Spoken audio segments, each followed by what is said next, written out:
Sabe aquela tecnologia que nos traz tanto conforto que deixa os ambientes na temperatura ideal? Pois é, ela está num momento decisivo.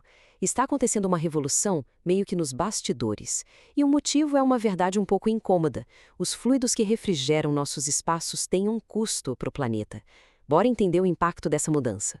E aí, claro, fica a grande pergunta, né? Como é que a gente faz para manter tudo fresquinho sem esquentar ainda mais o planeta? A resposta não é simples. Ela passa por uma baita evolução na química, na engenharia e, claro, nas regras do jogo em nível mundial. Para a gente sacar o que vem por aí, vale a pena dar uma olhadinha para trás. Essa linha do tempo mostra um ciclo bem curioso.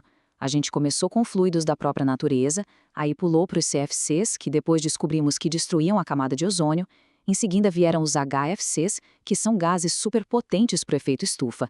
E agora, com acordos globais como a emenda de Kigali, parece que o ciclo está se fechando, com a busca por soluções de baixo impacto ambiental. Bom, vamos lá. O nosso roteiro de hoje é o seguinte. Primeiro, a gente vai entender o que está impulsionando essa mudança no mundo todo. Depois, vamos conhecer os novos refrigerantes que estão no mercado. Aí, a gente entra no desafio da segurança e da confiabilidade. E, por fim, como projetar um futuro que seja sustentável de verdade. Pois é, mudar já não é mais uma opção. Virou uma necessidade. Existe uma pressão global que está fazendo a indústria de climatização correr para evoluir num ritmo bem acelerado.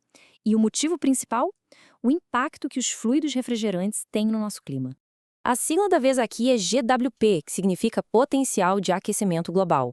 Basicamente, é como uma nota que a gente dá para cada gás para saber o quanto ele esquenta o planeta em comparação com o dióxido de carbono. E são acordos como a emenda de Kigali que estão estabelecendo metas para redução do uso de HFCs com o GWP lá no alto, forçando todo mundo a buscar alternativas que ajudem na descarbonização.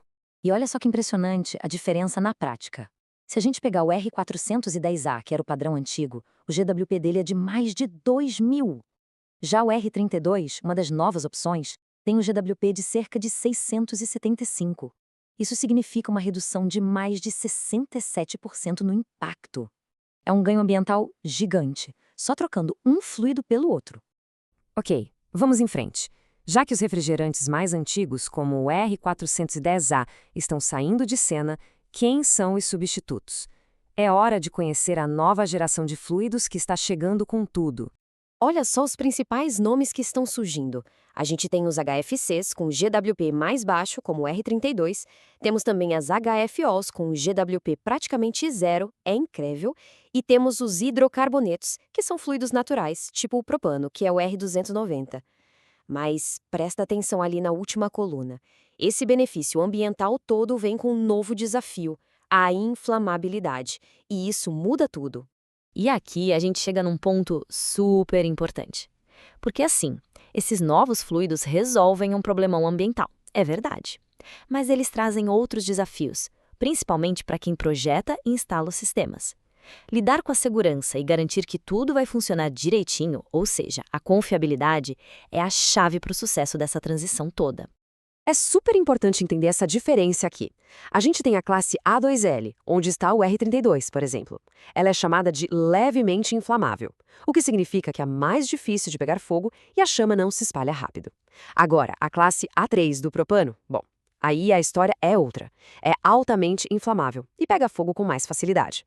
E essa pequena diferença muda completamente o projeto, a instalação e a manutenção de um sistema. Então, para trabalhar com segurança, tem uma lista de coisas que não dá para abrir mão. Tem que ter sensor de vazamento com alarme, sistema de ventilação muito bem pensado, usar as ferramentas certas que não soltam faísca e, o mais importante de tudo, seguir à risca as normas de segurança atualizadas. É o único jeito de controlar os riscos. E não é só a inflamabilidade que preocupa, não. Tem um outro desafio, mais escondido: a confiabilidade do sistema ao longo prazo. Olha só que interessante essa pesquisa da Daikin. Ela acende um alerta sobre a estabilidade das HFOs. Parece que, em algumas situações, esses fluidos podem se decompor e criar ácidos bem corrosivos lá dentro do sistema, o que, como diz a citação, acaba com a confiabilidade do compressor. Vamos entender como essa reação química acontece. É tipo uma reação em cadeia, sabe? O calor faz o fluido se quebrar e nisso ele gera ácido. Aí esse ácido começa a corroer as peças e a estragar o óleo lubrificante. O resultado? O compressor, que é o coração do sistema, pode quebrar muito antes do esperado. Por isso que agora, escolher o material certo e o óleo lubrificante perfeito virou uma missão crítica. Aí a gente pensa, poxa, mas com tanto risco, por que usar esses fluidos?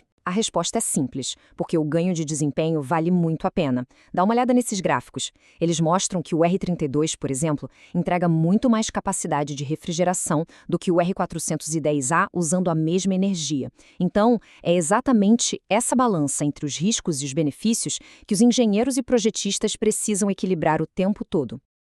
Ok, a gente viu os desafios. E agora? Como a indústria segue em frente? A resposta não está em achar um fluido mágico perfeito. A solução, na verdade, está em inovar no projeto do sistema como um todo. Não tem bala de prata. Para termos sistemas de baixo GWP que sejam seguros e confiáveis, a gente precisa de uma combinação de coisas. Tecnologia de ponta, como trocadores de calor mais eficientes, componentes que conversem bem com esses novos refrigerantes, seguir as normas de segurança sem jeitinho e, crucialmente, treinamento. Muito treinamento para os técnicos. O sucesso dessa virada toda depende tanto da máquina quanto da pessoa que sabe operá-la direito. E isso nos leva a uma conclusão que é fundamental. O fluido refrigerante é o que começou essa mudança toda, certo? Mas os grandes saltos de eficiência que podem ir de 10% até 70% não vêm só dele, vem do projeto do equipamento inteiro. A escolha do compressor certo, o desenho do trocador de calor, a inteligência do sistema de controle, tudo isso junto tem um impacto gigantesco no resultado final. Então, essa mudança toda não é só trocar uma pecinha por outra. É muito mais profundo. É a gente repensar do zero como projetamos os sistemas que nos dão conforto. Como vimos, não existe um refrigerante perfeito que resolve tudo. A questão que fica no ar é: como é que nós, como indústria e sociedade, vamos encontrar o equilíbrio ideal entre eficiência, segurança e sustentabilidade para climatizar o nosso futuro?